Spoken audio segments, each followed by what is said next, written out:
Good morning दोस्तों, स्वागत है आप लोगों का हमारे YouTube channel CTET coaching centre में। तो आज हम लोग एनसीईआरटी का चैप्टर नंबर 1 पढ़ने वाले हैं, जो हिस्ट्री की है, जिस चैप्टर का नाम है कब, क्या, कब, कहाँ और कैसे। यह है चैप्टर का नाम, जो 6 क्लास की एनसीईआरटी बुक्स से ली गई है, जिसका चैप्टर नंबर 1 है हिस्ट्री का। तो इसमें से हम लोग को कुछ टॉपिक्स जो है पढ़ने हैं, जो बहुत ही इम्पोर्टेंट है सीटेट एग्ज़ाम के लिए। तो हम लोग को देखना है कि इसमें क्या क्या बताया गया है। इससे पहले मैं पॉलिटी करवा चुकी हूँ, आप लोग पॉलिटी की वीडियो देख सकते हैं। तो चलिए आज हम लोग पढ़ते हैं हिस्ट्री को। तो कैसे पता लगाए, तो क्या पता लगाना है, यह जानने के लिए कि कल क्या हुआ था। यह जानने के लिए कि कल क्या हुआ था तुम रेडियो सुन सकते हो, टेलीविज़न देख सकते हो या फिर अखबार पढ़ सकते हो। साथ ही यह जानने के लिए पिछले साल क्या हुआ था तुम किसी ऐसे व्यक्ति से बात कर सकते हो जो उस समय की स्मृति की हो, लेकिन बहुत पहले क्या हुआ था यह कैसे जान सकते हैं।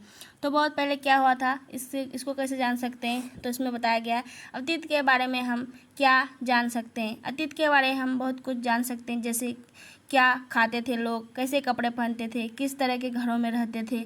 हम आखेटों मतलब होता है शिकारियों, जो आखेटक है, आखेटक मतलब होता है शिकार करना। पशुपालकों, कृषकों, शासकों, व्यापारियों, पुरोहितों, शिल्पकारों, कलाकारों, संगीतकारों या फिर वैज्ञानिकों के जीवन के बारे में जानकारियाँ हासिल कर सकते हैं।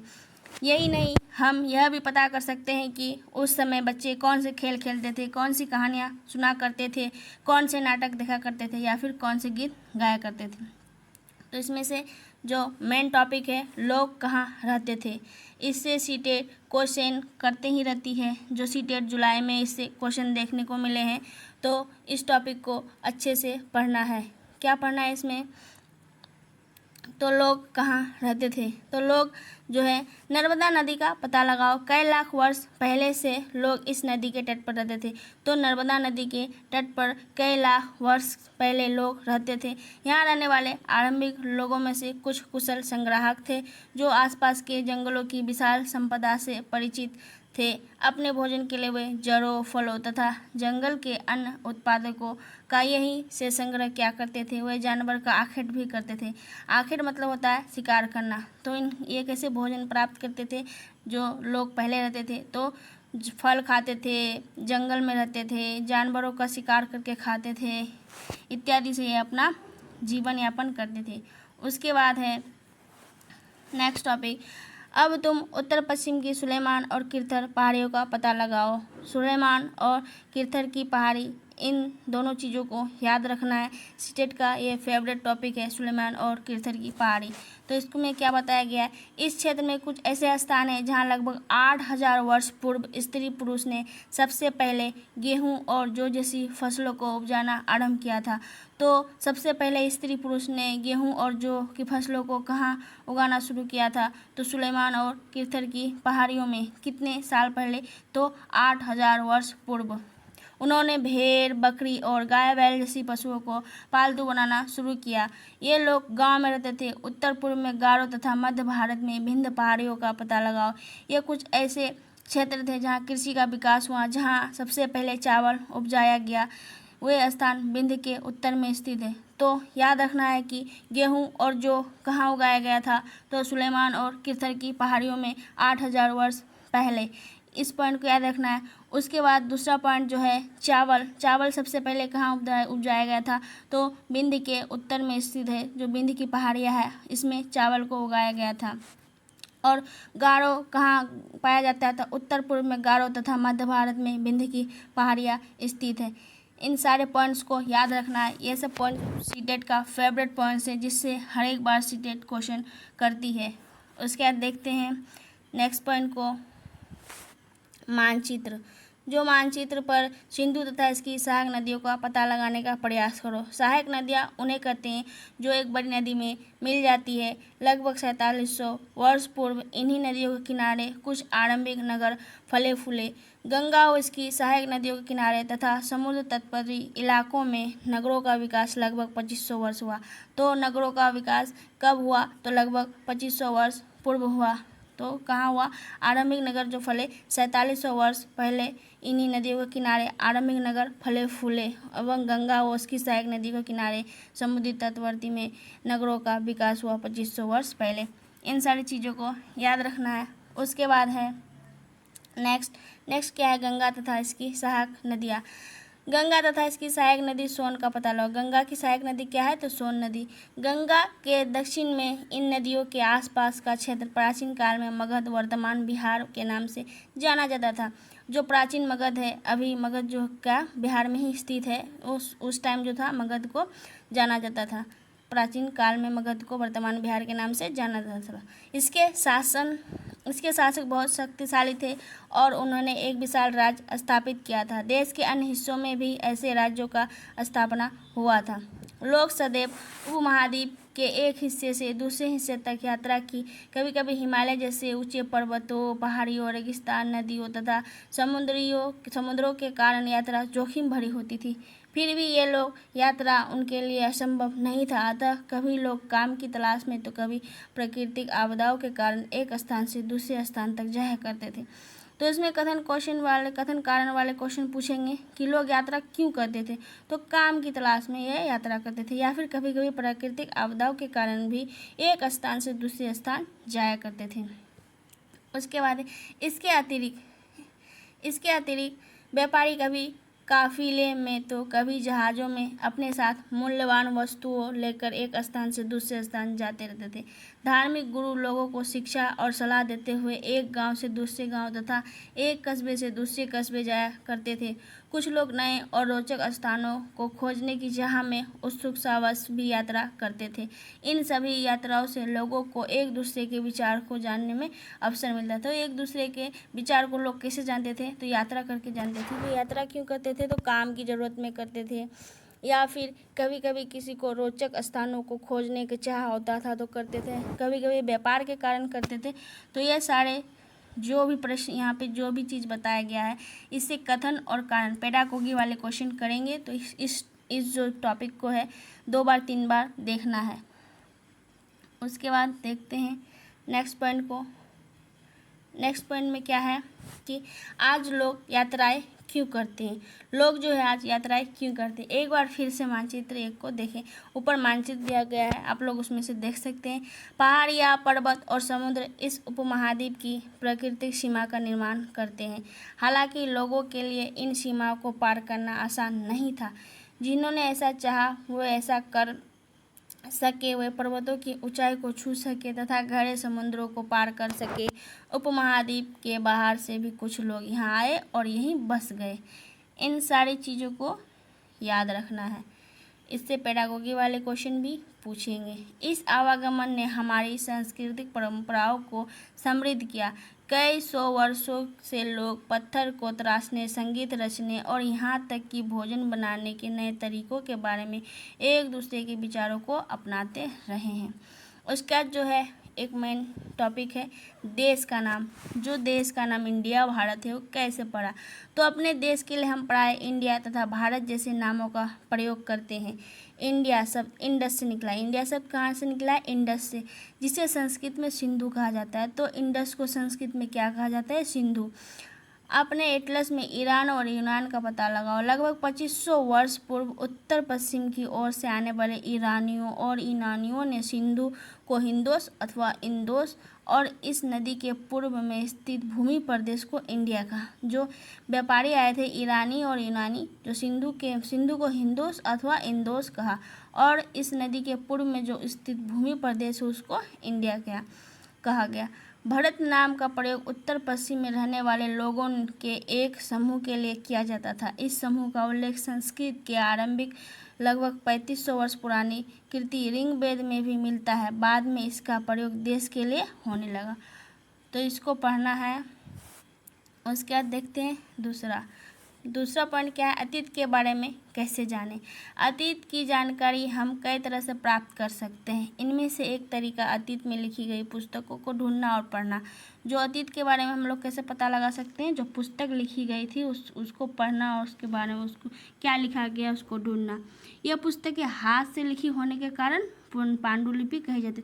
तो पांडुलिपि जो है हाथ से लिखी जाती थी। हाथ से लिखे जाने के कारण ही इसे पांडुलिपि कहा जाता था।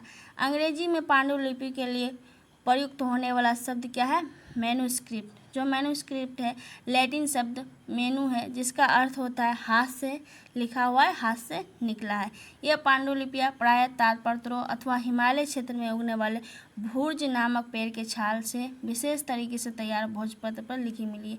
तो ये जो टॉपिक है बहुत ही फेवरेट टॉपिक है सीटेट का। सीटेट यहाँ से क्वेश्चन पूछती है। तो क्या यहाँ से क्वेश्चन पूछेगी कि पांडुलिपि क्या है? पांडुलिपि किसे कहते हैं? जो हाथ से लिखी जाती है उसको पांडुलिपि कहते हैं, और पांडुलिपि को अंग्रेजी में मैन्युस्क्रिप्ट कहा जाता है। मैन्युस्क्रिप्ट शब्द जो है लैटिन शब्द मेनू से निकला है, जिसका अर्थ ही होता है हाथ से लिखा गया या हाथ से निकला है। पांडुलिपियाँ जो है ताड़पत्रों पर लिखे जाते थे अथवा हिमालय क्षेत्र में उगने वाले जो भुर्ज नामक पेड़ के छाल थे इसमें लिखे जाते थे। तो इन सब पॉइंट्स को याद रखना है। ये एक पांडुलिपियाँ है, देख सकते हैं। उसके बाद देखिए नेक्स्ट पॉइंट को, इतने वर्षों में इसमें से कई पांडुलिपियों को कीड़ों ने खा लिया तथा कुछ नष्ट कर दिए गए। फिर भी ऐसी कई पांडुलिपियाँ आज भी उपलब्ध है। यह प्रायः पांडुलिपियाँ मंदिरों और विहारों से प्राप्त हुई। तो पांडुलिपियाँ जो है ज़्यादातर कहाँ मिली है? तो पांडुलिपियाँ मंदिरों और विहारों से प्राप्त हुई हैं। इन पुस्तकों में धार्मिक मान्यताओं, व्यवहारों, राजाओं के जीवन, औषधि तथा विज्ञान आदि सभी प्रकार के विषयों की चर्चा मिलती है। तो पांडुलिपियों में किसकी चर्चा मिलती है? तो राजाओं के जीवन के बारे में, औषधियों के बारे में, विज्ञान आदि इन प्रकार के विषयों के बारे में जानकारी मिलती है। इनके अतिरिक्त हमारे यहाँ महाकाव्य, कविताएं तथा नाटक भी हैं। इसमें से कई संस्कृत में लिखे हुए हैं, जबकि अन्य प्राकृत और तमिल में लिखे हैं। प्राकृतिक भाषा का प्रयोग आम लोग करते थे। जैसे अभी आम लोग हिंदी इंग्लिश का प्रयोग करते हैं, उस टाइम पे प्राकृतिक भाषा का प्रचलन बहुत ज़्यादा था कि आम लोग जो थे प्राकृत भाषा का प्रयोग करते थे। तो जो भी सिद्धांतकारीवादी आदमी थे, तो उन्होंने जो अपना जो लेक्चर है, अपना जो शिक्षा है, वो प्राकृतिक भाषा में ही ज़्यादा दिया होगा। जो आम जनता की भाषा थी प्राकृत भाषा। उसके बाद देखते हैं अभिलेख। अभिलेख में क्या है? हम अभिलेखों का भी अध्ययन कर सकते हैं। ऐसे लेख पत्थर अथवा धातु जैसी अपेक्षाकृत कठोर सतहों पर उत्कीर्ण किए गए मिलते हैं। तो अभिलेख जो है कहाँ मिलते हैं? तो अभिलेख जो है पत्थर में मिलते हैं लिखे हुए, या फिर धातु जैसी अपेक्षाकृत कठोर सतहों पर उत्कीर्ण किए जाते हैं जो अभिलेख हैं।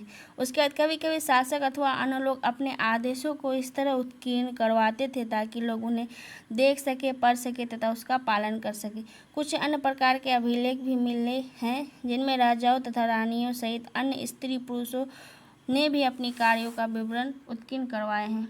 जो कुछ अभिलेख मिले हैं जिसमें राजा रानी के सही साथ साथ विशेष जो स्त्री पुरुष थे उन्होंने भी अपने कार्यों का विवरण उत्कीर्ण करवाया है।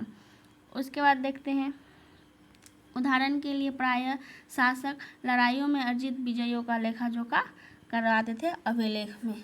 उसके बाद क्या है? इसके अतिरिक्त अन्य कई वस्तुएं अतीत में बनी और प्रयोग में लाई जाती थी। ऐसी वस्तुओं का अध्ययन करने वाला व्यक्ति पुरातत्वविद कहलाता है। तो पुरातत्वविद किसको कहता है? जो अभिलेख, पांडुलिपियाँ खुदाई में मिले चीज़ों को निकालते हैं, उसका छानबीन करते हैं, उनको क्या कहा जाता है? पुरातत्वविद कहा जाता है।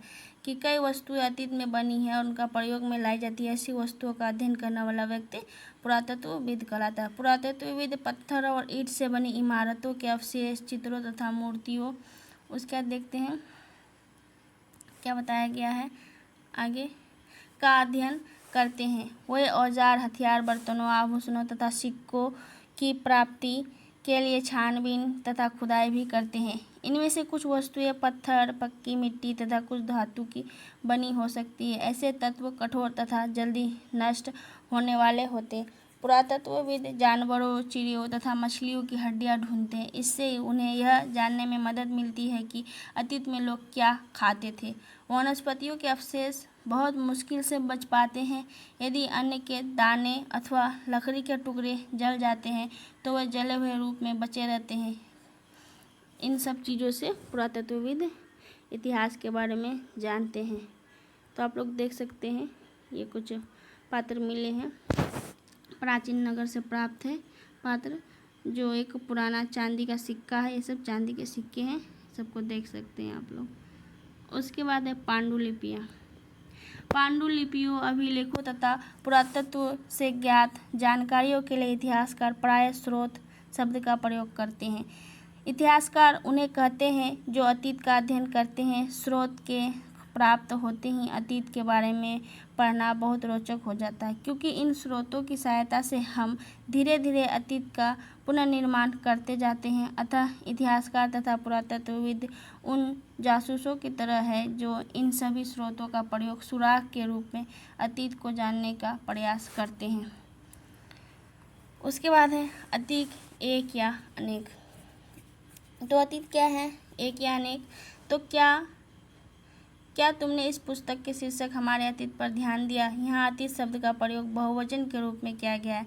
ऐसा इस तथ्य की ओर ध्यान दिलाने के लिए किया गया है कि अलग अलग समूह के लोगों के लिए इस अतीत में अलग अलग मायने थे। उदाहरण के लिए पशुपालकों अथवा कृषकों का जीवन, राजा रानियों का जीवन तथा व्यापारियों एवं शिल्पकारों का जीवन बहुत भिन्न था। जैसा कि हम आज देखते हैं, उस समय के देश अलग अलग हिस्सों में लोग अलग अलग व्यवहार और रीति रिवाजों का पालन करते थे। उदाहरण के लिए आज अंडमान द्वीप के अधिकांश लोग अपना भोजन मछली या पकड़कर शिकार करके तथा फल मूल संग्रह करके करते हैं। उसके बाद इसके विपरीत शहरों में रहने वाले लोग खाद्य आपूर्ति के लिए अन्य व्यक्तियों पर निर्भर करते हैं। इस तरह के भेद अतीत में विद्यमान थे। इसके अतिरिक्त एक अन्य तरह का भेद है। उस समय शासक अपनी विजयों पर लेखा जोखा करवाते थे, जो अभिलेख के रूप में करवाते थे। यही कारण है कि हम उन शासकों तथा उन लड़ी जाने वाली लड़ाइयों के बारे में काफ़ी कुछ जानते हैं, जबकि शिकारी, मछुआरे, संग्राहक, कृषक अथवा पशुपालक जैसे आम आदमी प्राय अपने कार्यों का लेखा जोखा नहीं कर पाते थे। तो पुरातत्व की सहायता से हमें उनके जीवन को जानने में मदद मिलती है, हालांकि अभी भी इनके बारे में बहुत कुछ जानना शेष रहा है। तो उसके बाद एक है नेक्स्ट टॉपिक, तिथियों का मतलब। तिथियों का मतलब क्या होता है, ये भी इम्पोर्टेंट है सीटेट के लिए। अगर कोई तुमसे तिथि विषय में पूछे तो तुम शायद उस दिन की तारीख, माह, वर्ष जैसे 2000 या इसकी तरह कोई और वर्ष बताओगे। वर्ष की यह गणना ईसाई धर्म प्रवर्तक ईसा मसीह के जन्म तिथि से की जाती है, अतः 2000 वर्ष कहने का तात्पर्य ईसा मसीह के जन्म के 2000 वर्ष के बाद है। ईसा मसीह के जन्म के पूर्व की सभी तिथियां ईसा पूर्व, ईसा से पहले के रूप में जानी जाती है। इस पुस्तक में हम 2000 को अपना आरंभिक बिंदु मानते हुए वर्तमान से पूर्व की तिथियों का उल्लेख करेंगे। उसके बाद है इतिहास और तिथियां, इसके बारे में बताया गया है कि बिफोर क्राइस्ट क्या होता है। तो इसको पढ़ लेते हैं। अंग्रेजी में बीसी, हिंदी में ईसा पूर्व का तात्पर्य बिफोर क्राइस्ट, ईसा पूर्व होता है। कभी कभी तुम तिथियों से पहले एडी, हिंदी में ईस्वी लिखा पाती हो, तो यह एनो डोमिनी नामक 2 लैटिन शब्दों से बना है, जिसका तात्पर्य ईसा मसीह के जन्म के वर्ष से है। कभी कभी एडी की जगह सीई तथा बीसी की जगह बीसीई का प्रयोग होता है। सी अक्षरों का प्रयोग कॉमन एरा तथा बीसीई का प्रयोग बिफोर कॉमन एरा के लिए होता है। हम इन शब्दों का प्रयोग इसलिए करते हैं क्योंकि विश्व के अधिकांश देशों में अब इस कैलेंडर का प्रयोग सामान्य हो गया है। भारत में तिथियों के इस रूप का प्रयोग लगभग 200 वर्ष पूर्व आरंभ हुआ था। कभी कभी अंग्रेजी के बीपी अक्षरों का प्रयोग होता है, जिसका तात्पर्य बिफोर प्रेजेंट, वर्तमान से पहले होता है। इन सब चीज़ों को देख लेना है। तो ये सब क्वेश्चंस है, क्वेश्चंस को देखना है। आप लोग को बनाना है क्वेश्चन कि इस चैप्टर से क्या पढ़े, क्या सीखे, तो इन सब चीज़ों को देखना है। तो हम इस चैप्टर से मेन क्या क्या टॉपिक्स सीखे, इसको पॉइंट वाइज बताना है कि हम लोग इस चैप्टर से जो क्या क्या सीखे हैं, क्या क्या सीख मिली।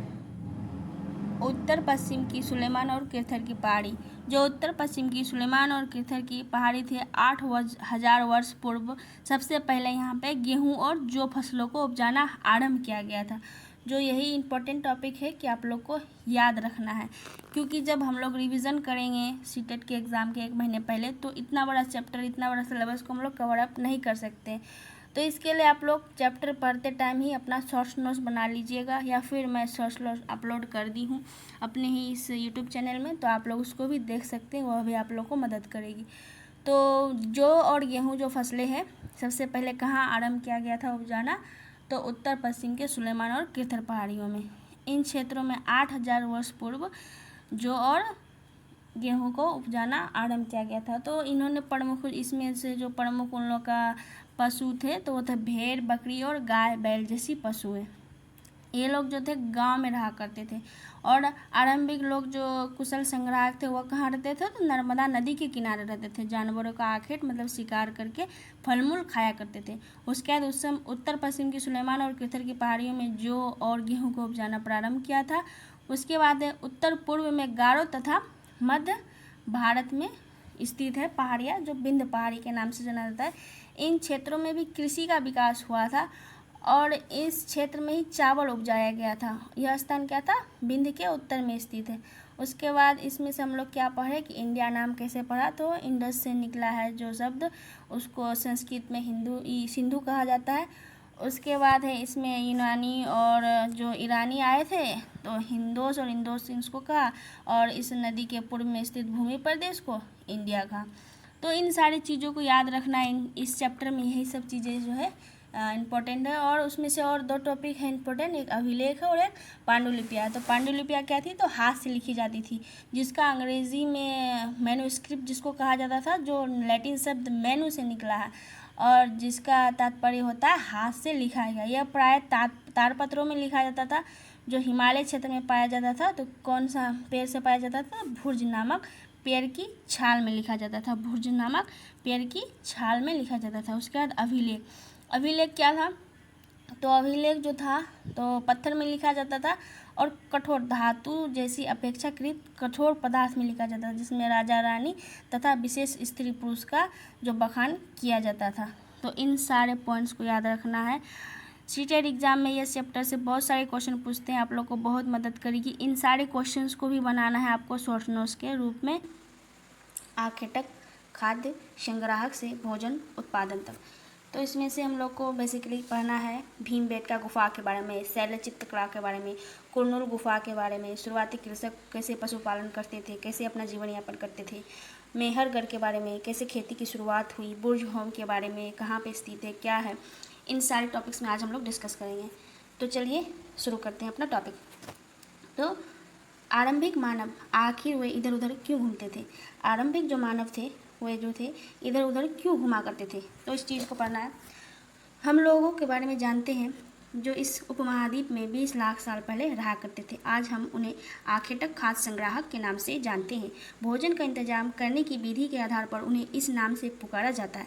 आमतौर पर खाने के लिए वे जंगली जानवरों का शिकार करते थे, मछलियाँ और चिड़िया पकड़ते थे, फल मूल, दाने, पौधे, पत्तियाँ, अंडे इकट्ठे किया करते थे। तो आरंभिक मानव इधर उधर क्यों करते थे? शिकार की वजह से करते थे। मछली पकड़ने के, चिड़िया पकड़ना, फल मूल, पौधे, पत्तियों इत्यादि खान पान की व्यवस्था करने के लिए वो लोग इधर उधर घुमा करते थे।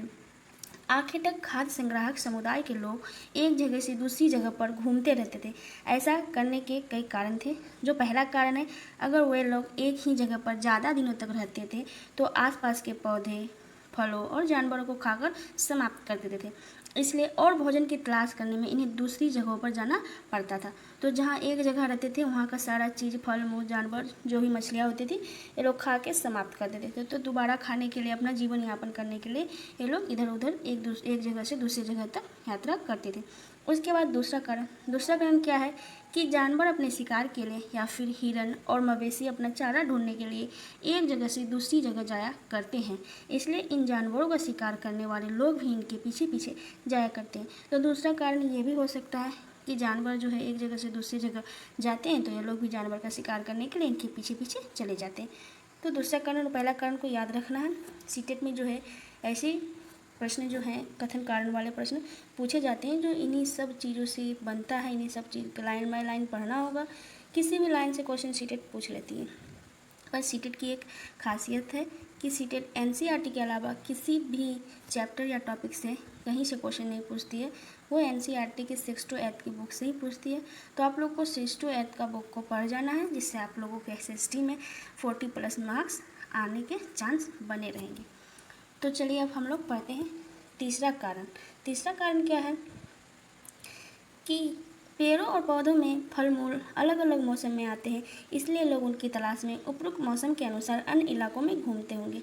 तो पहला कारण क्या था कि जहाँ रहते थे वहाँ का खाना पीना खा के ख़त्म कर देता था, तो दोबारा खाने पीने के लिए दूसरी जगह में जाते थे। दूसरा कारण क्या था कि दूसरा कारण ये था कि जो लोग शिकार करते थे, तो संभवतः माना जाता है कि शिकार करने के लिए जानवर भाग जाते थे एक जगह से दूसरी जगह, तो उन लोग का पीछा करते करते ये लोग भी पीछा करते करते जो है एक जगह से दूसरी जगह जाते थे। और तीसरा कारण था कि फल मूल जो उगता है अलग अलग मौसम में अलग अलग फल मूल उगते हैं, तो इन्हीं की तलाश में उपरोक्त मौसम के अनुसार ये अन्य इलाकों में घूमते होंगे, ये भी कारण हो सकता है। एक चौथा कारण क्या है कि पानी के बिना किसी भी प्राणी या पेड़ पौधे का जीवित रहना संभव नहीं होता है, और पानी झीलों, झरनों तथा नदियों में ही मिलता है। यद्यपि कई नदियों और झीलों का पानी कभी सूखता, कुछ झीलों और नदियों में पानी बारिश के बाद ही मिल पाता, इसलिए ऐसी झीलों और नदियों के किनारे बसे लोगों को सूखे मौसम में पानी की तलाश में इधर उधर जाना पड़ता होगा। तो चौथा कारण क्या है कि तालाब जो और नदी जो सूख जाते थे, लोग पानी की तलाश में यहाँ से वहाँ जाया करते। तो एक 2 3 4 जो चौथा कारण है, इन चारों कारणों को याद रखना है, अच्छे से पढ़ना है। उसके बाद है आरंभिक मानवों के बारे में जानकारी कैसे मिलती है। पुरातत्वविदों को कुछ ऐसी वस्तुएं मिली है जिनका निर्माण और उपयोग आखेटक खाद्य संग्राहक के लिए करा करते थे। यह संभव है कि लोगों ने अपने काम के लिए पत्थरों, लकड़ियों, हड्डियों, औजार बनाए हैं। जो ये अपने काम के लिए जो है पत्थर, लकड़ी और हड्डियों से अपना औजार बनाए हैं। इनमें से पत्थरों के औजार आज भी बचे हैं। इनमें से कुछ औजारों का उपयोग फल फूल काटने, हड्डियाँ और मांस काटने तथा पेड़ों की छाल और जानवरों की खाल के लिए किया जाता था। कुछ के साथ हड्डियों या लकड़ियों के मुट्ठे लगाकर भाले और बाण जैसे हथियार बनाए जाते थे। कुछ औजारों से लकड़ियाँ काटी जाती थी। लकड़ियों का उपयोग ईंधन के रूप में किया जाता था और साथ साथ झोपड़ी और औजार बनाने के लिए भी किया जाता था। तो ये सारे पॉइंट्स जो हैं आप लोग को अच्छे से पढ़ना है, कॉन्सेप्ट क्लियर करना है। बगैर कॉन्सेप्ट के एनसीईआरटी बिना पढ़े कोई अगर सोचे कि हम सीटेट क्लियर कर लेंगे, तो ये पॉसिबल नहीं है। आप लोगों को कॉन्सेप्ट वाइज सीटेट की 6 to 8 की एनसीईआरटी की बुक्स पढ़नी ही पड़ेगी, तभी सीटेट क्लियर हो सकता है। तो ये कुछ जो है एनसीईआरटी बुक में फ़ोटो दिए हुए हैं, जिसको आप लोग देख सकते हैं कि कैसे इसका जो उपयोग सिलाई में किया जाता था। तो पत्थर के औजारों का उपयोग बाएं जो इसमें है, इंसान के खाने योग्य जड़ों को खोदने के लिए किया जाता है, और दाएं में जानवरों की खाल से बने वस्त्रों की सिलाई के लिए किया जाता है। तो ये जो औजार है, इससे ज़मीन की खुदाई होती थी, और ये जो औजार है, इससे कपड़े की सिलाई होती थी। तो एनसीईआरटी में बहुत सारे ऐसे फ़ोटो दिए हुए हैं, जिससे आपका कॉन्सेप्ट ऐसे ही क्लियर हो जाएगा कि कैसे लोग क्या करते थे। उसके बाद है रहने की जगह निर्धारित करना। लाल त्रिकोण वाले स्थान में वे पुरास्थल है जहाँ पर आखेट खाद्य संग्राहक होने के प्रमाण मिले हैं। इसके अलावा कई स्थान आखेटक संग्राहक रहते थे, जहाँ मानचित्र पर देख सकते हैं आप लोग। मानचित्र पर कहाँ कहाँ लोग रहते थे आप लोग इसको देख सकते हैं, जो यहाँ पे संकेत भी दिया हुआ है कि कहाँ पे क्या मिलता है। जैसे पूरा पाषाणिक पुरास्थल, तो कुरनूर गुफाएँ हैं, हुंसी है, इन सारी चीज़ों को देख लेना है आप लोगों को। चलिए हम लोग दूसरा टॉपिक पढ़ते हैं, शैल्य चित्रकला। तो शैल्य चित्रकला क्या है कि जिन गुफाओं में लोग रहते थे, उनमें से कुछ की दीवारों पर चित्र मिले हैं। इनमें कुछ सुंदर उदाहरण मध्य प्रदेश और दक्षिणी उत्तर प्रदेश की गुफाओं में मिले हैं चित्र। इनमें जंगली जानवरों का बड़ी कुशलता से सजीव चित्रण किया गया है। तो इस चित्र को आप लोग देख सकते हैं कि जानवर भाग रहा है, उसके पीछे शिकारी भाग रहा है, ऐसा संभव तो हो सकता है। तो ये क्या है, शैल्य चित्रकला का उदाहरण है। उसके बाद है भीमबेटका। भीमबेटका के बारे में 2-3 पॉइंट्स है, जिसको देख लेते हैं। जो भीमबेटका कहाँ पे स्थित है, मध्य प्रदेश राज्य में स्थित है। इस पुरास्थल पर गुफाएं व कंदराएं मिली हैं। जो मध्य प्रदेश का भीमबेटका है, इस पुरास्थल में गुफाएं और कंदराएं मिली हैं। लोग इन गुफाओं में इसलिए रहते थे क्योंकि यहाँ उन्हें बारिश, धूप और हवाओं से राहत मिलती थी। ये गुफाएँ नर्मदा घाटी के पास स्थित है। ये जो गुफा है नर्मदा घाटी के पास स्थित है। उसके बाद चलिए देख सकते हैं इस गुफा को, यही गुफा है भीमबेटका का गुफा। उसके बाद है पुरास्थल। पुरास्थल जो है, पुरास्थल किसको कहता है, तो पुरास्थल उस स्थान को कहते हैं जहाँ औजार, बर्तन, इमारतों जैसी वस्तुओं के अवशेष मिलते हैं। ऐसी वस्तुओं का निर्माण लोगों ने अपने काम के लिए किया था और बाद में उन्हें वहीं छोड़ गए। ये ज़मीन के ऊपर, अंदर, कभी कभी समुद्र और नदी के तल में भी पाए जाते हैं। इन पुरास्थलों के बारे में आपको अलग से बताया जाएगा नेक्स्ट चैप्टर में। उसके बाद है आग की खोज। ये भी बहुत ही इम्पोर्टेंट है, इससे सीटेट क्वेश्चन पूछती है बार बार, तो आप लोग को इसको भी देखना है। कुरनूल गुफा, आग की जो अवशेष है, जो जल राख के अवशेष जो कहाँ से मिली है, कुरनूल गुफा से, इसको याद रखना है। यहाँ राख के अवशेष मिले, देखिए बताया गया है कि कुरनूल गुफा में क्या है, राख के अवशेष मिले हैं। इसका मतलब यह है कि आरंभिक लोग आग जलाना सीख गए थे। आग का इस्तेमाल कई कार्यों के लिए किया गया होगा, जैसे प्रकाश के लिए, मांस भूनने के लिए, खतरनाक जानवरों को दूर आदि भगाने के लिए किया गया होगा। उसके बाद देखते हैं नाम और तिथियाँ, ये भी इम्पॉर्टेंट है। हम जिस काल के बारे में पढ़ रहे हैं, पुरातत्वविदों ने उनके बड़े बड़े नाम रखे। आरंभिक काल को वे पूरा पाषाण काल कहते हैं। यह दो शब्द यानी प्राचीन और पाषाण यानी पत्थर से बना है। यह नाम पुरास्थलों से प्राप्त पत्थर के औजार के महत्व को बताता है। पूरा पाषाण काल 20 लाख साल पहले 12,000 साल पहले के दौरान माना जाता है। इस काल को भी 3 भागों में विभाजित किया गया, आरंभिक, मध्य और उत्तर पाषाण युग। मानव इतिहास की लगभग 90% कहानी जो है, 99% कहानी इसी काल के दौरान घटित हुई है। जिस काल में हमें पर्यावरणीय बदलाव मिलते हैं उसे मीसोलिथ यानी मध्य पाषाण युग कहते हैं। इस समय लगभग 12,000 साल पहले से लेकर 10,000 साल पहले तक माना गया है। इस काल के पाषाण औजार आमतौर पर बहुत छोटे होते थे। इन्हें माइक्रोलिथ यानी लघु पाषाण काल कहा जाता था। प्रायः इन औजारों में हड्डियों या लकड़ियों के मुट्ठे लगे हाशिया और आरी जैसे औजार मिलते हैं। साथ साथ पूरा स्थल युगों वाले औजार भी इस दौरान बनाए जाते थे। अगले युग की शुरुआत 10,000 साल पहले होती है। इसे नवपाषाण युग कहा जाता है। नवपाषाण युग का मतलब क्या होता है, कुछ स्थानों के नाम दिए गए हैं जो अगले अध्याय में आप लोग पढ़िएगा। उसके बाद नेक्स्ट पॉइंट को देखते हैं, क्या है बदलती जलवायु। ये भी बहुत इंपॉर्टेंट है, इससे भी सीटेट क्वेश्चन पूछिए। जो सीटेट जुलाई में भी इससे क्वेश्चन देखने को मिले हैं एसएसटी में। तो लगभग 12,000 साल पहले दुनिया की जलवायु में बड़े बदलाव आए और गर्मी बढ़ने लगी। इसके परिणाम स्वरूप कई क्षेत्रों में घास वाले मैदान बनने लगे। इससे हिरन, बारहसिंगा, भेड़, बकरी, गाय जैसी उन जानवरों की संख्या बढ़ी जो घास खाकर जिंदा रहते थे। जो लोग इन जानवरों का शिकार करते थे वे भी इनके पीछे आए और उनके खाने पीने की आदतों और प्रजनन के समय की जानकारी हासिल करने लगे। हो सकता है कि तब लोग इन जानवरों को पकड़कर अपनी ज़रूरत के अनुसार पालने की बात सोचने लगे हो। साथ ही इस काल में मछली भी भोजन का मुख्य स्रोत बन गई थी। मछली जो था भोजन का मुख्य स्रोत बन गया था। तो इन सारे पॉइंट्स को याद रखना है। उसके बाद एक पॉइंट है खेती की शुरुआत। खेती की शुरुआत और पशुपालन की शुरुआत। तो इसी दौरान उपमहाद्वीप के भिन्न भिन्न इलाकों में गेहूं, जौ और धान जैसे अनाज प्राकृतिक रूप से उगने लगे थे। शायद महिलाओं, पुरुषों और बच्चों ने इन अनाजों को भोजन के लिए बटोरना शुरू कर दिया था। साथ ही वे यह भी सीखने लगे हैं कि यह अनाज कहाँ उगते थे और कब पककर तैयार होते थे। ऐसा करते करते लोगों ने इन अनाजों को खुद पैदा करना सीख लिया होगा। इस प्रकार धीरे धीरे वे कृषक बन गए। तो कैसे कृषक बने कि उनको पता होगा कि कब ये अनाज लगते हैं, कब बन के तैयार हो जाते हैं, कब तोड़ते हैं। तो धीरे धीरे इन सब जानकारी को लोग इकट्ठा करने लगे और वो कृषक बनने लगे। इसी तरह उसके बाद है इसी तरह अपने घरों के आसपास चारा रखकर जानवरों को आकर्षित कर उन्हें पालतू बनाया गया होगा। सबसे पहले जिस जंगली जानवर को पालतू बनाया गया था वह कुत्ते जंगली पूर्वज थे। जो कुत्ते का जंगली पूर्वज था उसको ही सबसे पहले पालतू बनाया गया है। तो ये सीटेट में पूछा गया प्रश्न है कि सबसे पहले किस जंगली जानवर को पालतू बनाया गया था, तो कुत्ते का जंगली पूर्वज को। धीरे धीरे लोग भेड़, बकरी, गाय और सूअर जैसे जानवरों को अपने घरों के नज़दीक आने को उत्साहित करने लगे। ऐसे जानवर झुंड में रहते थे और ज़्यादातर घास खाते थे। अक्सर लोग अन्य जंगली जानवरों के आक्रमण से इसकी सुरक्षा किया करते थे और इस तरह धीरे धीरे पशुपालक भी बन गए। तो इसमें बताया गया कृषक कैसे बने, पशुपालक कैसे बने। तो इन सारे पॉइंट्स को आप लोगों को बार बार देखना है और कॉन्सेप्ट बिल्ड करना है, क्योंकि सीटेट एग्जाम में कॉन्सेप्ट का बहुत ज़रूरत होता है। कई क्वेश्चन ऐसे दे देंगे जिसमें आपको कुछ नहीं याद आएगा। जब आपका कॉन्सेप्ट क्लियर होगा तो वो क्वेश्चन ईजिली आप लोग सॉल्व कर सकते हैं। उसके बाद एक घरेलूकरण की प्रक्रिया। लोगों द्वारा पौधे उगाने और जानवरों की देखभाल करने को घरेलूकरण की प्रक्रिया का नाम दिया गया। अपनाए गए ये पौधे तथा जानवर अक्सर जंगली पौधे तथा जानवरों से भिन्न होते थे।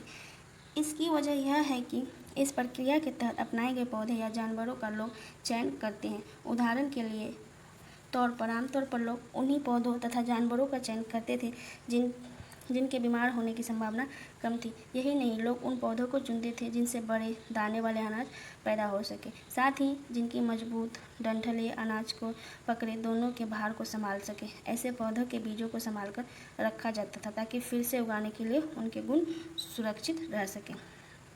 उसके बाद है, उन्हीं जानवरों को आगे प्रजनन के लिए चुना जाता था जो आमतौर पर अहिंसक होते थे। इसलिए हम देखते हैं कि पाले गए जानवर तथा कृषि के लिए अपनाए गए पौधे जंगली जानवरों तथा पौधे से धीरे धीरे भिन्न होते गए। मिसाल के तौर पर जंगली जानवरों की तुलना में पालतू जानवरों की दांत और सींग छोटे होते थे। तो इस पॉइंट को भी सीटेट में पूछा गया है कि पालतू जानवरों के दांत और सींग क्या होते थे, तो छोटे होते थे जंगली जानवरों की तुलना में। इन दांतों को देखें, जो ये दांत दिए हुए देख सकते हैं, ये है जंगली जानवर का दांत, ये जो बड़ा है, और ये है पालतू जानवर का दांत, देख सकते हैं आप लोग। उसके बाद है, एक जीवन नए जीवन शैली। एक जीवन शैली जो है, इसमें बताया गया अनाज का उपयोग बीज के रूप में होता होगा, खाद्य के रूप में, उपहार के रूप में, भंडारण के रूप में। तो इसमें क्या पढ़ना है, एक नवीन जीवन शैली कैसे उभरी। तो देखिए क्या क्या बताया गया है इसमें। तुम किसी पौधे के बीज को बोकर देखो, तुम पाओगे कि इसे विकसित होने में कुछ वक्त लगता है। इसमें कुछ दिन, महीने या फिर साल भी लग सकता है। इसलिए जब तक लोग पौधे उगाने लगे, उनकी देखभाल के लिए उन्हें एक ही जगह पर लंबे समय तक रहना पड़ा था। बीज बोने से लेकर फसल के पकने तक पौधे की सिंचाई करने, खरपतवार हटाने, जानवरों और चिड़ियों की उनकी सुरक्षा करने के लिए बहुत से काम शामिल थे। कटाई के बाद अनाज का उपयोग बहुत संभाल कर रखना पड़ता था। अनाज को भोजन और बीज दोनों के रूप में बचा कर रखना आवश्यक था, इसलिए लोगों को इसके भंडारण की बात सोचनी पड़ी। बहुत से इलाकों में लोगों ने मिट्टी के बड़े बड़े बर्तन बनाए, टोकरियाँ बुनी या फिर ज़मीन में गड्ढा खोदा। इन सब चीज़ों को करके वो लोग अनाज को सुरक्षित रखते थे। उसके जानवर चलते फिरते खाद्य भंडार। जानवर बच्चे देते हैं जिससे उसकी संख्या बढ़ती है। अगर जानवरों की देखभाल की जाए तो उनकी संख्या तो बढ़ती ही है, साथ ही उनसे दूध भी प्राप्त हो सकता है, जो भोजन का एक अच्छा स्रोत है। यही नहीं, जानवरों से हमें मांस भी मिलता है। दूसरे शब्दों में पशुपालन भोजन के भंडारण का एक तरीका था। उसके बाद देखते हैं आरंभिक कृषकों और पशुपालकों के बारे में कुछ जानते हैं। तो इसमें क्या है कि प्रत्येक बिंदु उस जगह को दर्शाता है जहाँ पुरातत्वविदों को शुरुआती कृषकों और पशुपालकों के होने के साक्ष्य मिले।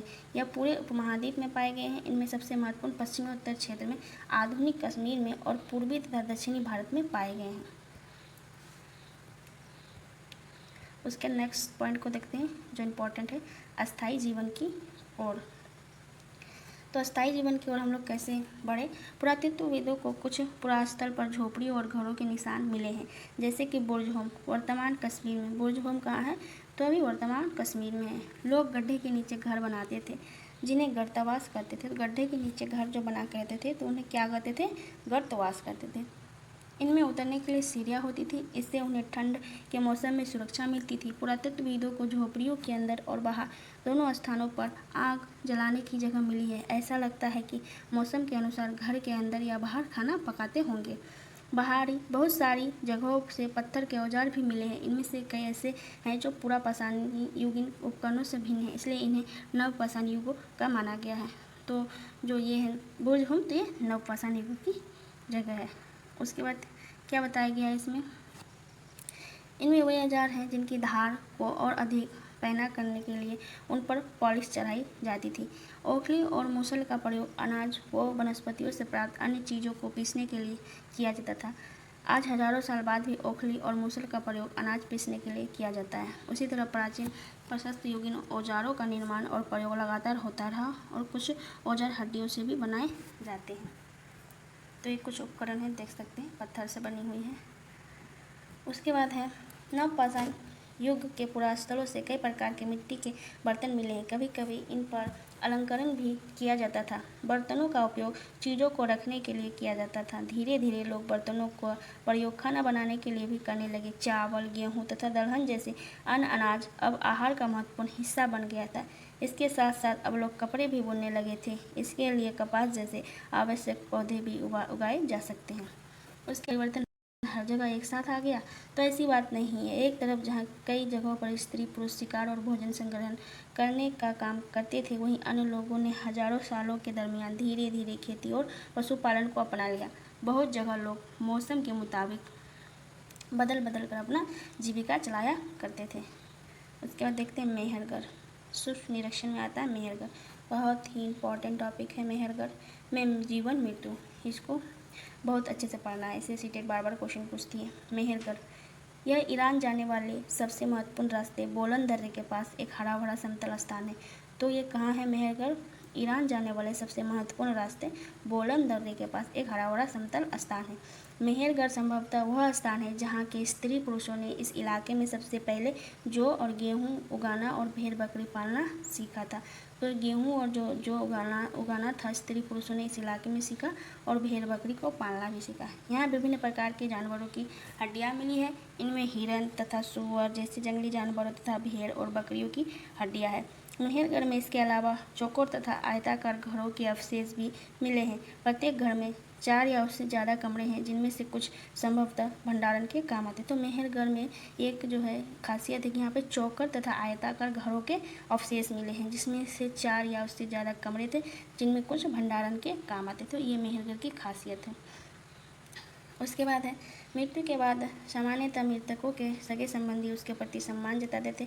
लोगों की आस्था है कि मृत्यु के बाद भी जीवन होता है, इसलिए कब्रों में मृतक के साथ कुछ सामान भी रखे जाते थे।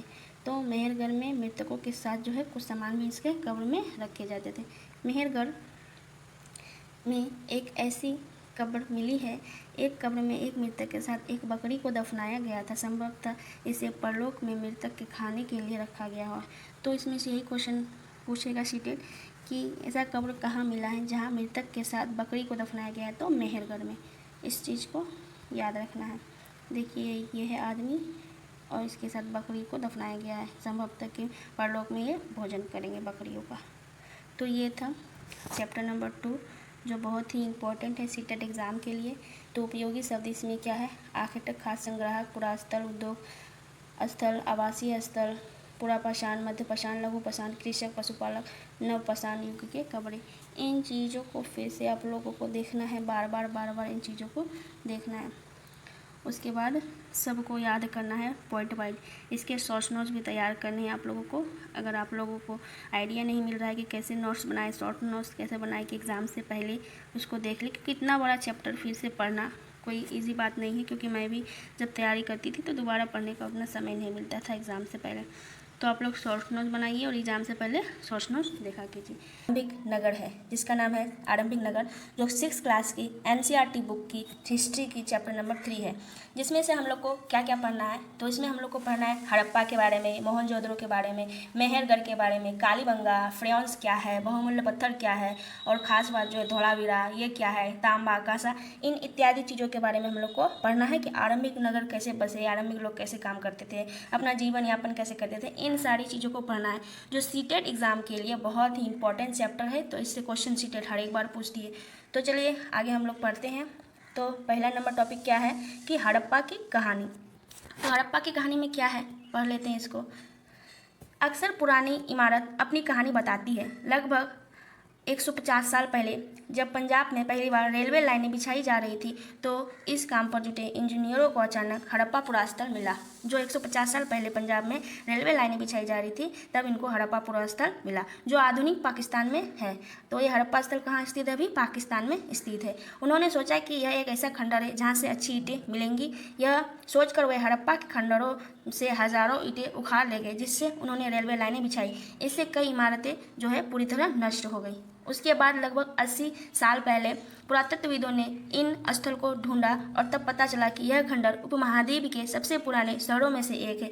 चूँकि इस नगर की खोज सबसे पहले हुई थी, इसलिए बाद में मिलने वाले इस तरह के सभी पुरास्थलों में जो इमारतें और चीज़ें मिली हैं, उन्हें हड़प्पा सभ्यता की इमारतें कहा गई है। इन शहरों का निर्माण लगभग 4700 साल पहले हुआ। तो इन शहरों का जो निर्माण है, इस लाइन को याद रखना है कि हड़प्पा जो शहर का जो निर्माण था लगभग 4700 साल पहले हुआ था। और यह कहाँ है अभी? तो आधुनिक पाकिस्तान में स्थित है। इन सारी चीज़ों को याद रखना है। उसके बाद देखते हैं आगे क्या है कि इन नगरों की क्या विशेषता थी। तो इनकी कुछ विशेषताएं भी थी, तो देखते हैं इनको। इन नगरों में से 2 या उससे ज़्यादा हिस्सों में विभाजित था। यह नगर जो है 2 या 2 हिस्सों में से ज़्यादा से विभाजित था। प्रायः पश्चिमी भाग छोटा था लेकिन ऊंचाई पर बना था। जो पश्चिमी भाग था ऊंचाई पर बना था मगर छोटा था, और पूर्वी हिस्सा जो है बड़ा था लेकिन निचले इलाके में था। ऊंचाई वाले भाग को पुरातत्वविदों ने नगरदूत का, जो ऊंचाई में था और छोटा था उसको क्या कहा गया, नगरदूत। तो इसको याद रखना है।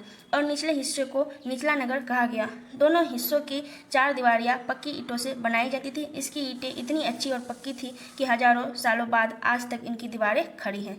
दीवार बनाने के लिए ईंटों की चिनाई इस तरह करते थे जिससे कि दीवारें खूब मजबूत बने रहे। कुछ नगरों के नगरदूत में कुछ खास इमारतें बनाई गई थी। मिसाल के तौर पर मोहनजोदड़ो में खास तालाब बनवाया गया था। तो मोहनजोदड़ो में एक खास तरह का तालाब है जिसे पुरातत्वविदों ने महान स्नानघर कहा। जो महान स्नानघर कहाँ स्थित है, सीटेट पूछेगी तो आप लोग को बताना है मोहनजोदड़ो में। इस तालाब को बनाने में ईंट और प्लास्टर का इस्तेमाल किया गया था। इनमें पानी का रिसाव रोकने के लिए प्लास्टर के ऊपर चारकोल की परत चढ़ाई गई थी। तो पानी का जो रिसाव रोकने के लिए किसका परत चढ़ाया गया था, तो प्लास्टर के ऊपर चारकोल की परत चढ़ाई गई थी। इस सरोवर में दो तरफ से उतरने की सीढ़ियाँ बनाई गई थी और चारों ओर कमरे बनाए गए थे। इसमें भरने के लिए पानी कुएं से निकाला जाता था। तो क्वेश्चन करिए सीटेट कि जो मोहनजोदड़ो के तालाब में पानी भरने के लिए कहाँ से पानी लिया जाता था, तो कुएं से निकाला जाता था पानी को। उपयोग के बाद इसे खाली कर दिया जाता था। शायद यह विशिष्ट नागरिक विशेष अवसरों पर स्नान किया करते थे। उसके बाद है कालीबंगा और लोथल के बारे में थोड़ा पढ़ते हैं। कालीबंगा और लोथल जैसे अन्य नगरों में अग्निकुंड मिले हैं। तो पूछेगा सीटेट की अग्निकुंड कहाँ मिले हैं, तो कालीबंगा और लोथल जैसे अन्य नगरों में भी अग्निकुंड मिले हैं जहाँ संभवतः यज्ञ किए जाते होंगे। हड़प्पा, मोहनजोदड़ो और लोथल जैसे कुछ नगरों में बड़े बड़े भंडार गृह भी मिले हैं। तो बड़े बड़े भंडार गृह कहाँ स्थित है, हड़प्पा, मोहनजोदड़ो और लोथल में। इन सारी चीज़ों को बार बार देखना है क्योंकि सीटेट कथन और कारण वाले क्वेश्चन पूछते हैं। तो आप लोगों को जब तक कॉन्सेप्ट क्लियर नहीं होगा क्वेश्चन सॉल्व करना मुश्किल है। तो ये है तालाब जिसमें एक से सीढ़ी बनाई गई है और इधर से भी सीढ़ी बनाई गई है। और इसमें जो पानी भरा जाता था वो कुएं से भरा जाता था। इस चीज़ को याद रखना है। उसके बाद भवन, नाले और सड़कें। यहाँ के जो हड़प्पा सभ्यता के भवन, नाले और सड़कें कैसे थे, तो हम लोग पढ़ते हैं। इन नगरों के घर आमतौर पर 1 या 2 मंजिले होते थे। घर के आंगन के चारों ओर कमरे बनाए जाते थे। अधिकांश घरों में एक अलग स्नानघर होता था और कुछ घरों में कुएं भी होते थे। कई नगरों में ढके हुए नाले थे। इन्हें सावधानी से सीधी लाइन में बनाया जाता था। जो नाले थे तो उनको क्या सीधी लाइन में बनाया जाता था। हर नाली में हल्की ढलान होती थी ताकि पानी आसानी से बह सके। तो ये इन लोग कितना विकसित था कि लोग पानी को पार करने के लिए, बहाव के लिए उसको ढलान में भी बनाया जाता था कि पानी आसानी से पार कर सके। अक्सर घरों की नालियों को सड़कों की नालियों से जोड़ दिया जाता था जो बाद में बड़े नालों में मिल जाती थी। नालों के ढके होने के कारण इनमें जगह जगह पर मेन होल बनाए गए थे जिनके जरिए इनकी देखभाल और सफाई की जा सके। घर, नाले और सड़क का निर्माण योजनाबद्ध तरीके से एक साथ किया जाता था। तो देख सकते हैं लोग कितना विकसित था। उसके बाद जो हड़प्पा सभ्यता में थी, नगरीय जीवन कैसी थी, तो देखते हैं इसको। हड़प्पा के नगरों में बड़ी हलचल रहा करती होगी। यहाँ पर ऐसे लोग रहते होंगे जो नगर की खास इमारतें बनाने की योजना में जुटे रहते थे। यह संभवतः यहाँ के शासक थे। यह भी संभव है कि शायद लोगों को भेजकर दूर दूर से धातु, बहुमूल्य पत्थर और अन्य उपयोगी चीज़ें मंगवाते थे। शायद शासक लोग खूबसूरत मनकों तथा सोने चांदी से बने आभूषणों जैसी कीमती चीज़ों को अपने पास रखते होंगे। इन नगरों में लिपिक भी होते थे जो मोहरों पर लिखे हुए थे और शायद अन्य चीज़ों पर भी लिखे होंगे जो बच नहीं पाई है। इसके अलावा नगरों में शिल्पकार, स्त्री पुरुष भी रहते थे जो अपने घरों या किसी उद्योग स्थल पर तरह तरह की चीज़ें बनाते होंगे। लोग लंबी यात्राएं भी करते थे और वहाँ से उपयोगी वस्तुएं लाते थे और साथ ही लाते थे सुदूर देशों की किस्से, कहानियाँ। मिट्टी से बनी कई खिलौने भी मिले हैं जिनसे बच्चे खेलते हैं। तो ये जो है फ़ोटो जो दिया गया है, देख सकते हैं आप लोग। ये फ़ोटो क्या है, क्या बताया गया है, देखिए आप लोग। सबसे ऊपर मोहनजोदड़ो की एक बड़ी सड़क और उसमें बना नाला, ऊपर एक कुआं और बाईं और नीचे हड़प्पा की एक मोहर भी रखी गई है। तो ये देखिए मोहरे जो है, इन सब चीज़ों को देख सकते हैं आप लोग। इसको देख के आप लोग का कॉन्सेप्ट बिल्ड होगा, याद रहेगा एग्जाम हॉल में। जैसे ही प्रश्न पूछा जाएगा आप लोग का एग्जाम हॉल में दिमाग में एक फ़ोटो छपेगा और क्वेश्चन सटाक से हो जाएगा सॉल्व। इस तरह आप लोग सीटेड हो जाइएगा, क्वालिफाई। तो देखते हैं नगर और नए शिल्प। तो इसमें क्या बताया गया है कि कुछ ऐसी चीज़ों के बारे में अध्ययन करें जो हड़प्पा के नगरों से प्राप्त हुई थी। पुरातत्वविदों को चीज़ें वहाँ मिलती हैं, उनमें अधिकतर पत्थर, शंख, तांबे, कांसे, सोने और चांदी जैसी धातुओं से बनाई गई थी। तांबे और कांसे से औजार, हथियार, गहने और बर्तन बनाए जाते थे। सोने और चांदी से गहने और बर्तन भी बनाए जाते थे। यहाँ मिली आकर्षक वस्तुओं में मनके, बाट और फलक है। तो मनके, बाट और फलक क्या क्या है, तो देखिए इसे पढ़ते हैं। ये जो है ये है बाट। बाट अक्सर मतलब माप तोल के लिए, जैसे हम लोग अभी केजी का उपयोग करते हैं 1 किलो 2 किलो, तो उस समय ये जो बाट है उस समय इसका यूज होता था। देखिए ऊपर के बाट को देखिए कितने ध्यान से और उपयुक्त तरीके से इन बाटों को बनाया गया है। इन्हें चंड पत्थर से बनाया जाता है। तो बाट किस पत्थर से बनता था, इसमें से क्वेश्चन आ सकता है चंड पत्थर से। इन्हें शायद बहुमूल्य पत्थर या धातुओं को तोलने के लिए बनाया गया होगा। और ये सब है मनके, ये सब मनके हैं जिसे हार बनाया जाता था, गहना स्त्रियाँ पहनती थी, उस टाइम तो पुरुष भी पहनते थे। इन सब चीज़ों को देख सकते हैं कि इनमें से कई कॉर्नेलियस पत्थरों से बनाए गए थे। पत्थरों को काट और तराश कर मनके बनाए गए, इनके बीच छेद किए गए ताकि धागा डालकर माला तैयार किया जाए। देखिए ये सब क्या है, कॉर्नेलियस पत्थरों से बनाए गए हैं। इन सब चीज़ों को याद रखना है। उसके बाद यहाँ है हड़प्पा सभ्यता के लोग पत्थर की मोहर बनाते थे। इन आयताकार मोहरों पर सामान्यतः जानवरों के चित्र मिले हैं। हड़प्पा सभ्यता के लोग काले रंग से डिजाइन किए हुए खूबसूरत लाल मिट्टी के बर्तन बनाते थे। तो ये बेसिकली यहाँ से यही क्वेश्चन पूछेगा कि हड़प्पा सभ्यता के लोग किस चीज़ का मोहर बनाते थे, पत्थर का मोहर बनाते थे। और ये पत्थर का मोहर जो था किस आकार का होता था, तो आयताकार होता था। और इन मोहरों में किस जानवर, इस मोहरों में किसका चित्र बना हुआ रहता था, जानवरों का चित्र बना हुआ रहता था। और ये लोग जो है काले रंग के डिजाइन किए हुए खूबसूरत लाल मिट्टी के बर्तन बनाते थे। तो लाल मिट्टी के बर्तन में काले रंग का डिजाइन करते थे हड़प्पा सभ्यता के लोग। उसमें से है ये इम्पोर्टेंट, संभवतः 7000 साल पहले मेहरगढ़ में कपास की खेती होती थी। मोहनजोदड़ो से कपड़े के टुकड़े के अवशेष, चांदी के एक फूलदान के ढक्कन तथा कुछ तांबे की वस्तुओं से चिपके हुए मिले हैं। पक्की मिट्टी तथा फ्रेयन से बनी तकलियाँ शुद्ध कताई का संकेत देती है। तो मेहरगढ़ में जो है कपास की खेती शुरू हो गई थी, तो कब हुई थी, तो 7000 साल पहले। मोहनजोदड़ो से क्या मिला है, तो कपड़े के टुकड़े के अवशेष, चांदी का एक फूलदान का ढक्कन तथा कुछ अन्य तांबे की वस्तुओं से चिपकी हुई मिली है। पक्की मिट्टी तथा फ्रेयन से बनी तकलियाँ सूत कटाई का भी संकेत मिलता है। कहाँ से, तो मेहरगढ़ से। ये सारे VVI इम्पोर्टेंट पॉइंट है जिसको आपको याद करना है और इसका कॉन्सेप्ट भी पढ़ना है। ये सब चीज़ें जो सीटेट में बार बार इन सब चीज़ों से क्वेश्चन किया जाता है। उसके बाद इनमें से अधिकांश वस्तुओं का निर्माण विशेषज्ञों ने किया था। विशेषज्ञ उसे कहते हैं जो किसी खास चीज़ को बनाने के लिए खास प्रशिक्षण लेता है, जैसे पत्थर तराशना, मनके चमकाना या मोहरों पर पच्चीकारी करना। तो इन्हें आकर्षक ढंग से बनाया गया और उसकी दाढ़ी कितनी अच्छी तरह से दर्शाई गई है। तो आप लोग एक चित्र देख सकते हैं कि ये जो मूर्ति है इसमें से देखिए ये पत्थर की बनी हुई मूर्ति है, इसमें दाढ़ी को भी दर्शाया गया है और इसके चादर को देखिए इसमें डिज़ाइन किया हुआ है, कितना अच्छा से बनाया गया है इस चीज़ को देखिए आप लोग। तो ये जो मूर्ति है, मूर्ति का चेहरा कितना आकर्षक ढंग से बनाया गया है और उसकी दाढ़ी कितनी अच्छी तरह से दर्शाई गई है। यह किसी विशेषज्ञ मूर्तिकार का ही काम हो सकता है, हर व्यक्ति विशेषज्ञ नहीं हो सकता। हमें यह पता नहीं है क्या सिर्फ पुरुष ही ऐसे कामों में प्रशिक्षण हासिल करते थे या फिर केवल महिलाएं। शायद कुछ महिलाएं और पुरुष दोनों ही काम कर सकते हैं। उसके बाद देखिए आप लोग फ्रेयन्स भी इम्पॉर्टेंट है, तो पढ़ते हैं। पत्थर और शंख प्राकृतिक तौर पर पाए जाते थे, लेकिन फ्रेयन्स को कृत्रिम रूप से बनाया जाता था। तो फ्रेयन्स को कैसे बनाया जाता था, तो कृत्रिम रूप से तैयार किया जाता था। बालू या स्फटिक पत्थरों के चूर्ण को गोंद में मिलाकर उससे वस्तुएं बनाई जाती थी। उसके बाद उन वस्तुओं पर एक चिकनी परत चढ़ाई जाती थी। इस चिकनी परत का रंग प्रायः नीले या हल्के समुद्री रंग के होते थे। फ्रेयन्स से चूड़ियाँ, बाले और छोटे बर्तन बनाए जाते थे। तो फ्रेयन्स से क्या बनाया जाता था, चूड़ी बनाया जाता था, बाला बनाया जाता था और छोटे बर्तन बनाए जाते थे। इसको कृत्रिम रूप से तैयार किया जाता था। तो कृत्रिम रूप से कैसे तैयार किया जाता था, स्फटिक पत्थरों के चूर्ण को गोंद में मिलाकर उससे वस्तुएं बनाई जाती थी। उसके बाद इसमें जो नीले रंग का प्रायः हल्के समुद्री नीले रंग को या हरे रंग को चढ़ाया जाता था। तो ये फ्रेयन्स भी इम्पॉर्टेंट है, इसको भी याद रखना है। उसके बाद देखिए कच्चे माल की खोज।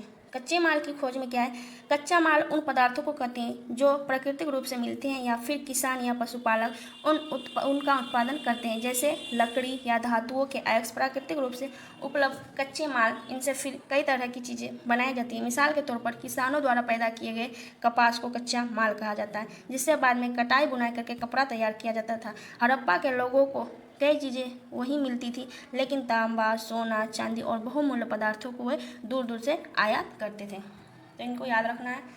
उसके बाद देखिए हड़प्पा के लोग तांबे का आयात संभवतः आज के राजस्थान से करते थे। तांबे का आयात जो है हड़प्पा वासी कहाँ से करते थे, तो राजस्थान से करते थे। यहाँ तक कि पश्चिमी एशियाई देश ओमान से भी तांबे का आयात किया जाता था।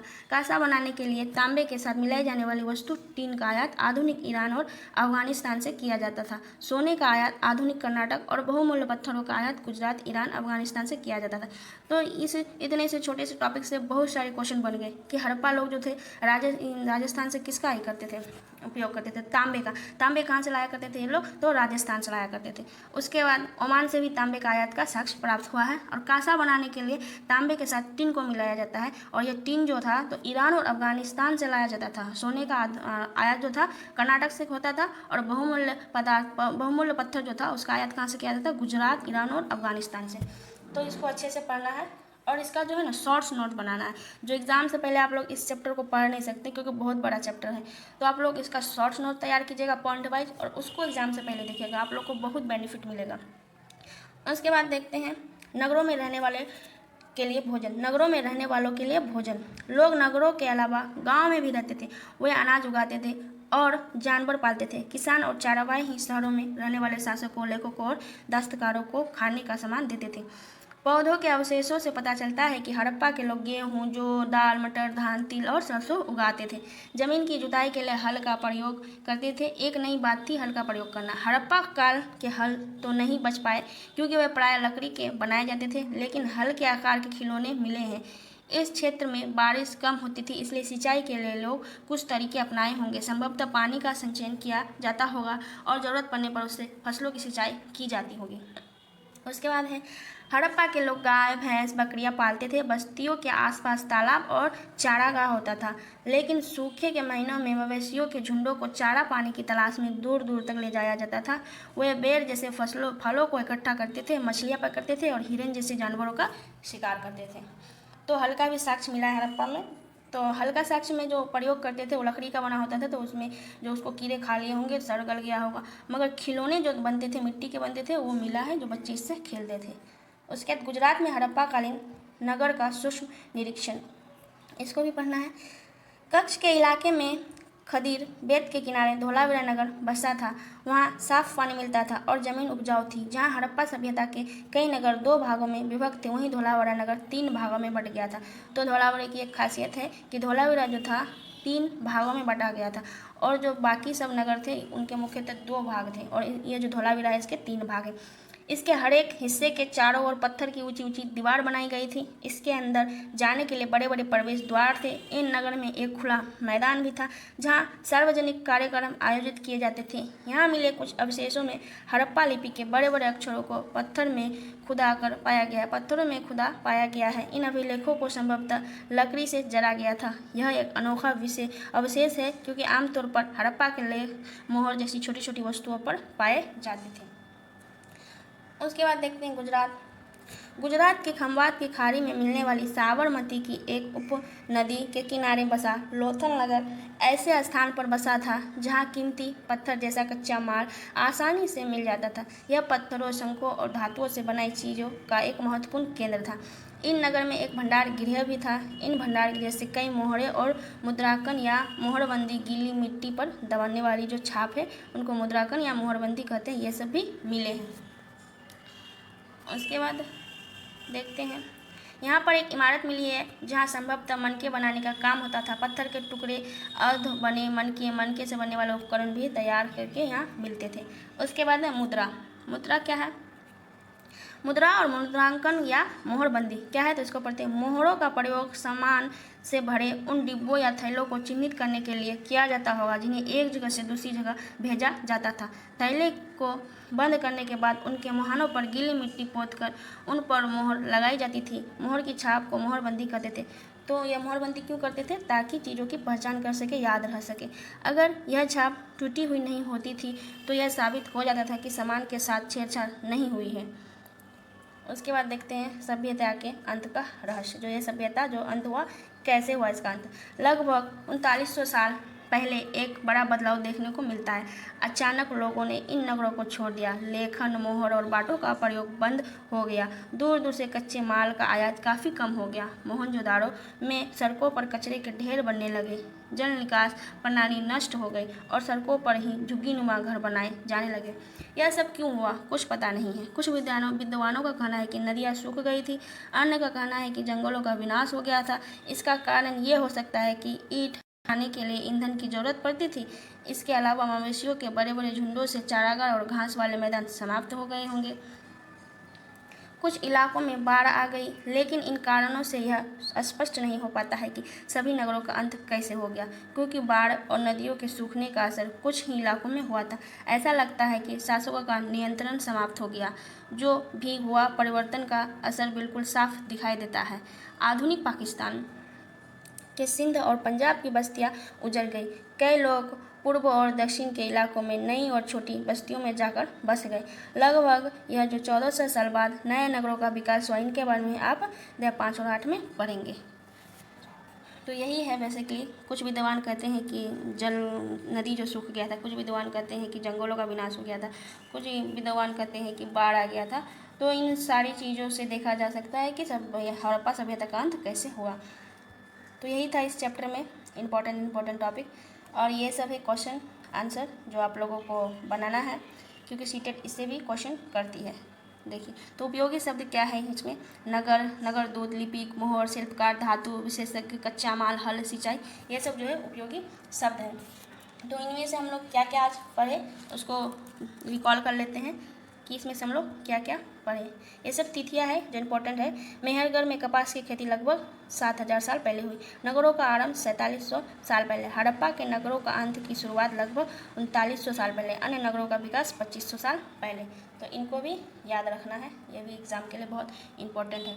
तो आज हम लोग क्या पढ़े? हड़प्पा के बारे में पढ़े। तो हड़प्पा में क्या बताया गया है कि हड़प्पा जो है अभी आधुनिक पाकिस्तान में स्थित है। तो हड़प्पा आधुनिक पाकिस्तान में अभी स्थित है।